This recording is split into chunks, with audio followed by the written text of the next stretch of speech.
बिस्मिल्लाहिर्रहमानिर्रहीम। अभी जी जैसे सब लोग जानते हो कि रमज़ान मुबारक का जो है ये महीना चल रहा है। अभी अभी मैंने भी सहरी की है तो मैंने सोचा कि क्यों ना आज एक उन लोगों के लिए जो कि स्पेशली जिनका वजन बहुत ज़्यादा है, थोड़ा मोटापे का शिकार है, उनके लिए एक डाइट प्लान बनाया जाए ताकि अगर वो इसके ऊपर अमल करें तो अपने जो उनका वजन है उसको वो कम कर सकें। तो मैं भी आपको बताऊंगा कि इस डाइट प्लान में आपको क्या करना चाहिए। अगर आप अपना वजन कम करने का इरादा रखते हैं तो रमज़ान का महीना एक अच्छा आगाज़ होगा। रमज़ान के दौरान मुसलमान तलुए आफ्ताब से गरूब आफ्ताब तक खाने पीने से परहेज़ करते हैं। मयारी और सेहतमंद डाइट प्लान आपको वज़न कम करने में मददगार होता है। मारे ग़िज़ाइयत के तजवीज़ करदा डाइट प्लान विटामिन्स और ग़िज़ाई अज्जा से भरपूर होते हैं। ये आपको बग़ैर किसी अज़ाफ़ी वज़न के पूरे दिन में तवानाई की ज़रूरत के दरमियान तवाज़न बरकरार रखने में मदद कर सकता है। अभी हम बात करेंगे जी डाइट प्लान क्यों ज़रूरी है। नंबर 1, सेहतमंद और ग़िज़ाइयत से भरपूर डाइट प्लान से आपकी तवानाई की सतह को मुतासर किए बगैर वज़न कम करने में मदद मिल सकती है। नंबर 2, काफ़ी मिकदार में सादा पानी पिएं ताकि जिस्म हाइड्रेट रहे। नंबर 3, मीठे खाने से परहेज़ करें और अपनी ग़िज़ा में ताज़ा फलों और सब्जियों का इजाफ़ा करें। नंबर 4, सहरी से पहले या बाद में तेज़ चहलकदमी या जिस्मानी सरगर्मी हाजमे को बेहतर बनाने और इजाफी वज़न कम करने में मदद कर सकती है।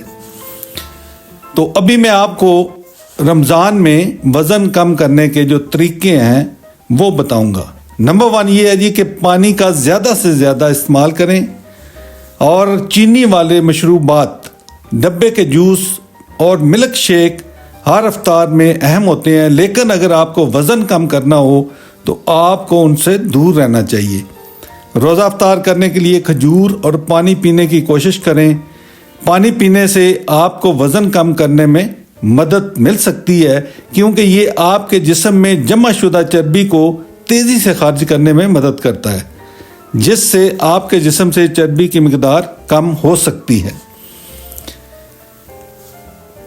तो डाइट प्लान में पानी का अहम किरदार की अगर बात करें तो वो ये है जी कि पानी मेटाबॉलिज्म को बढ़ाता है और आपकी भूख को दबाता है और आपके ज़्यादा खाने को महदूद कर देता है। अपने आप को हाइड्रेट रखने से आपकी वर्जिश के निज़ाम में भी मदद मिल सकती है।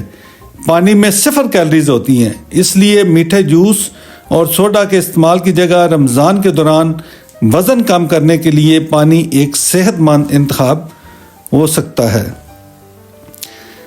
आगे है जी, आप लोग चिकनाई, चीनी और नमक से दूर रहें क्योंकि नॉर्मली हमने ये देखा है कि रमज़ान में लोग पकोड़े, समोसे, रोल्स और तमाम तली हुई अशिया खाते हैं, लेकिन इनसे जो है जितना आप इनको अवॉइड कर सकते हैं आप अवॉइड करें।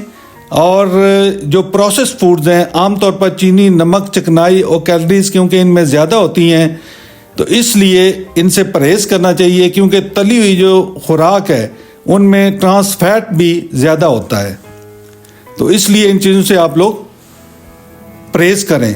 तो जो सबसे एक ज़रूरी बात है वो ये है कि डाइट प्लान में आप लोग प्रोटीन का ज़्यादा से ज़्यादा इस्तेमाल करें। प्रोटीन से भरपूर ग़िज़ाएँ जैसे गोश्त, अंडे और फलियाँ कैलोरीज में ज़्यादा होती हैं, उन्हें हज़म होने में भी ज़्यादा वक्त लगता है।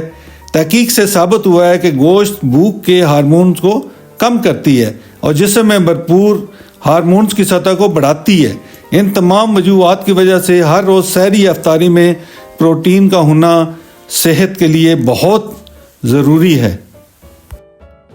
अगर जी आपको हमारी ये वीडियो अच्छी लगे तो आप इसको लाइक करें, सब्सक्राइब करें और दूसरे लोगों में भी शेयर करें। इंशाल्लाह अगली वीडियो मुलाकात होगी। अल्लाह हाफिज़।